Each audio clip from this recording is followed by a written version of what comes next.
Thank you for joining us today at our inaugural 97% Gun Safety Symposium. I'm Adam Miller, the chairman of 1p.org and co-founder of 97%. 1p.org was founded with a focus on addressing the most intractable problems facing our one planet. And over the last 2 years, we conducted extensive research into the gun issue. We were quite surprised to find, despite what you hear in the press, much more agreement than disagreement on the issue. And as a result, we created 97% to give voice to that agreement, bringing together gun owners and non-gun owners, Republicans and Democrats, to find a path to improvements in gun safety.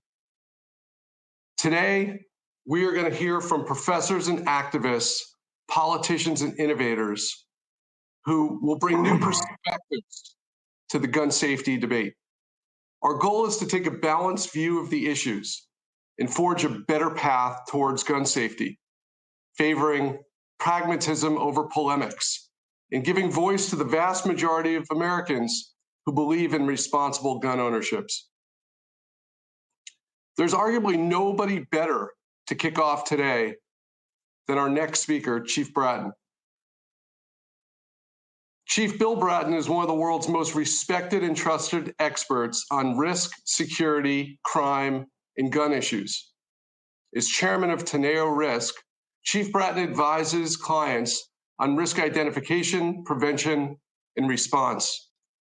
During a 46-year career in law enforcement, he instituted progressive change and a dramatic decrease in crime was achieved during his tenure. He led 6 different police departments and is the only person ever to lead the police departments of America's 2 largest cities. 7 years as the chief of the Los Angeles Police Department and 2 non-consecutive terms as the police commissioner of New York City. Over his career, he's received numerous awards and forms of recognition, including a Time magazine cover story and an honorary title from Queen Elizabeth for his work with the British Police Department. He's written 2 books and is working on a 3rd. He's twice served as president of the Police Executive Research Forum, and in 2009 served as the president of the Major Cities Chiefs Association. He currently serves as the chairman of the Secretary of Homeland Security's Advisory Council. And again, for today's symposium, is the ideal person to kick us off. Chief Bratton, the floor is yours. Thank you, Adam, for that introduction. I'm very pleased to be a part of the 97% inaugural conference. In particular, I'm very pleased to be able to help launch this critical organization that will help to bring gun owners to the question of what can be done to stem gun violence in our nation and what legislation gun owners support, legislation that is directed at the illegal purchase and use of firearms. Gun owners are an important voice that must be heard as our nation continues to grapple with gun violence. Before I begin, I want to thank all the terrific panelists we have today, as well as the audience viewing this on Zoom. I certainly appreciate your commitment to reducing gun violence. We are, after all in this together. This conference today comes at a time, unfortunately, when it is really necessary for us to convene. Mass shootings are on the rise. Gun ownership is at record numbers. Many Americans do not trust law enforcement to protect them. And add to all this, the groups that thrive on sowing distrust and discord. This confluence of events can lead to a sense of hopelessness. We can feel that the issues are too big, the news is too bad, the forces arrayed against positive change are too ingrained in our society. I've run police departments in 3 major cities, Boston, LA, and New York, and worked with many others in the law enforcement world. And I can tell you from personal experience, we are definitely not hopeless. We can absolutely make a difference. We can save lives. I look at the New York experience, 1990, 2,243 people murdered in New York, the vast majority of them with guns. We had that reduced in 2016-17 to the lowest level in 60 years. It unfortunately has begun to increase once again, but we did show that it was not hopeless, that working together we could make a difference. And once again, working together, we can make a difference. Today we'll hear about what we can do to reduce gun violence from members of Congress, advocates, professors, writers, and researchers. We'll also hear from victims of gun violence. Kayla Schumann was shot in Virginia a few years ago. Kayla, I just want to tell you that I wish you did not need to be an advocate for gun safety, but I appreciate that you have taken on this role. Fred Gutenberg, since your wonderful daughter Jamie was killed at Parkland, I know you've devoted your life to reducing gun violence so that others do not go through what your family has endured and continues to endure. I also wish that you were not put in this position. I really do. Many of you here are advocating for reforms, even though you've not been firsthand victims of gun violence. You're working on this issue because you cannot stand, and we as a society simply cannot tolerate, the daily drumbeat of destruction. I bet that even today you've gone online and very tentatively checked your Twitter feeds to see if anything horrible has happened in the last few hours. I am certain that all of us are afraid to turn on the TV for fear of breaking news about another mass shooting somewhere in our country, an all too common occurrence these days. I dread that call from MSNBC when a producer calls to ask me to come on Morning Joe or one of their other shows and talk about what just occurred and whether we can do something, anything, to make sure that this not happen again. How many times we have to answer the same questions? How many times we have to say that thoughts and prayers are nice, but they are not the answer. They are clearly not enough. By taking action together, we can begin to solve many of our issues, because we already have many of the answers.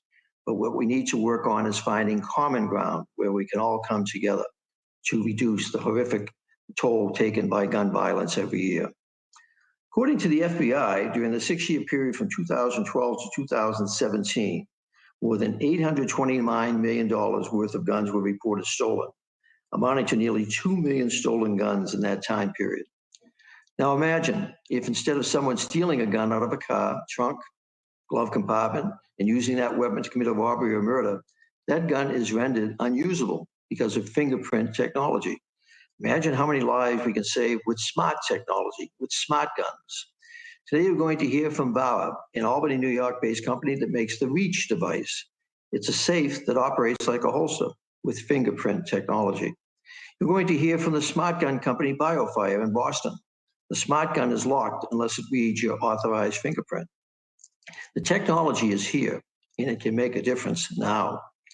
Here's another example of an answer we already have: universal background checks. Maybe this time with Congress and with this president, we might actually get some action on that issue.